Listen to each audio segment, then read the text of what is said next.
କାହାକୁ କିଛି ଦେଇଛ? ଜଣେ ଧନୀ ବ୍ୟକ୍ତି ଟ୍ରେନରେ ଯାଉଥିଲେ। ସେ ଟ୍ରେନରେ ଭିକ ମାଗୁଥିବା ବ୍ୟକ୍ତି ଜଣକ ଧନୀ ବ୍ୟକ୍ତିଙ୍କ ବେଶଭୂଷାକୁ ଦେଖି କହିଲା, ବାବୁ କିଛି ମିଳିବ? ଧନୀ ବ୍ୟକ୍ତି ଜଣକ ସଙ୍ଗେ ସଙ୍ଗେ କହିଲେ, ତୁମେ କେବେ ଜୀବନରେ କାହାକୁ କିଛି ଦେଇଛ? ଭିକାରୀ ଜଣକ କହିଲା, ନା ବାବୁ, ମୋ ପାଖରେ କ'ଣ ବା ଅଛି ମୁଁ ଦେବି। ଧନୀ ବ୍ୟକ୍ତି ଜଣକ କହିଲେ, ତୁମେ ଯଦି କାହାକୁ କିଛି ଦେଇନାହଁ, ତେବେ ମୁଁ କାହିଁକି ତୁମକୁ ଦେବି? ଭିକାରୀ ଏକଥା ଶୁଣି ଦୁଃଖୀ ହୋଇଗଲା।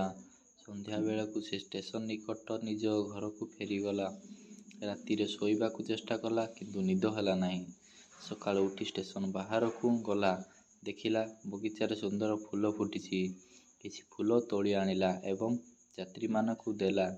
ଫୁଲ ବଦଳରେ ଯିଏ ଯାହା ଦିଏ, ତାକୁ ଆଦରରେ ମୁଣିରେ ରଖେ। ଯାତ୍ରୀମାନେ ବି ବହୁତ ଖୁସି ହୁଅନ୍ତି। ଅନ୍ୟ ଦିନ ଅପେକ୍ଷା ତାର ପଇସା ମଧ୍ୟ ବଢ଼ିବାକୁ ଲାଗିଲା। ମନେ ମନେ ସେ ଧନୀ ବ୍ୟକ୍ତିକୁ ଧନ୍ୟବାଦ ଦେଲା। କିଛି ଦିନ ପରେ ସେ ଭିକାରୀଟି ଧନୀ ବ୍ୟକ୍ତିଙ୍କ ସହ ପୁଣି ଭେଟ ହୋଇଗଲା। ସଙ୍ଗେ ସଙ୍ଗେ ଫୁଲଟି ବଢ଼ାଇ ଦେଲା। ବ୍ୟକ୍ତି ଜଣକ ପର୍ସରୁ 10 ଟଙ୍କା ତାଙ୍କୁ ଦେଲେ ଏବଂ କହିଲେ, ଯେଉଁଠୁ ଏ ଫୁଲ ଆଣିଛ ତାର ଯତ୍ନ ନେଉଛ ନା ନାହିଁ? ଭିକାରୀ ଜଣକ ଉତ୍ତର ଦେଲା, ମୁଁ ତ ସେ କଥା ଆଦୌ ଭାବିନି। ଧନୀ ବ୍ୟକ୍ତି ଜଣକ କହିଲେ, କର୍ମ କରିବା ଶିଖ।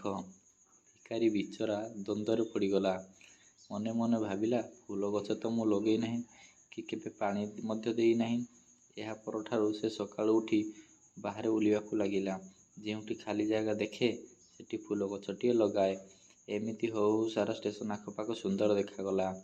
ପରେ ଫୁଲ ସହ ଫୁଲ ତୋଡ଼ା ମଧ୍ୟ ବିକ୍ରି କରିବାରେ ଲାଗିଗଲା। ଆଉ ଦିନେ ଧନୀ ବ୍ୟକ୍ତି ଜଣକ ସେହି ଟ୍ରେନରେ ଯାଉଥିଲେ ଏବଂ ତାଙ୍କ ସାମ୍ନାରେ ସୁଟ୍ ବୁଟ୍ ପିନ୍ଧି ଏକ ବ୍ୟକ୍ତି ବସିଥିଲେ। ସୁଟ୍ ବୁଟ୍ ପିନ୍ଧି ବ୍ୟକ୍ତି ଜଣକ ସେ ଧନୀ ବ୍ୟକ୍ତିକୁ ପଚାରିଲେ, ମୋତେ ଚିହ୍ନି ପାରିଲ? ଧନୀ ବ୍ୟକ୍ତି କହିଲା, ନା, କିନ୍ତୁ ମୁଁ ଆପଣଙ୍କ ସହ 3 ଥର ସାକ୍ଷାତ କଲିଣି। ଧନୀ ବ୍ୟକ୍ତି କହିଲେ, କାର୍ଯ୍ୟ ବ୍ୟସ୍ତତା ଯୋଗୁଁ ମନେ ନାହିଁ। କୁହନ୍ତୁ, କେମିତି ଜାଣିଲେ ମୋତେ? ସେ ବ୍ୟକ୍ତି ଜଣକ ଉତ୍ତର ଦେଲେ, ମୁଁ ହେଉଛି ସେହି ଭିକାରୀ ଯାହାକୁ ଆପଣ କହିଥିଲେ ଜୀବନରେ କେବେ କାହାକୁ କିଛି ଦେଇଛ? ଆଚ୍ଛା, ତେବେ ଏ ପରିବର୍ତ୍ତନ କିପରି? ସେ ଉତ୍ତର ଦେଲା, ଆପଣ ହିଁ ତ ମୂଳ କାରଣ। ମୋର ଆପଣଙ୍କ ସହ 2 ଥର ଭେଟ ହୋଇଛି ଓ 2 ଥର ଯାକ ଆପଣ ବହୁମୂଲ୍ୟ କଥା କହିଛନ୍ତି। ପ୍ରଥମ ହେଲା, ଅନ୍ୟକୁ ଦେବ ଶିଖ, ତେବେ ଭଗବାନ ତୁମକୁ ଦେବେ। ଦ୍ୱିତୀୟଟି ହେଲା, କର୍ମ କର, ଫଳ ଭଗବାନ ଦେବେ।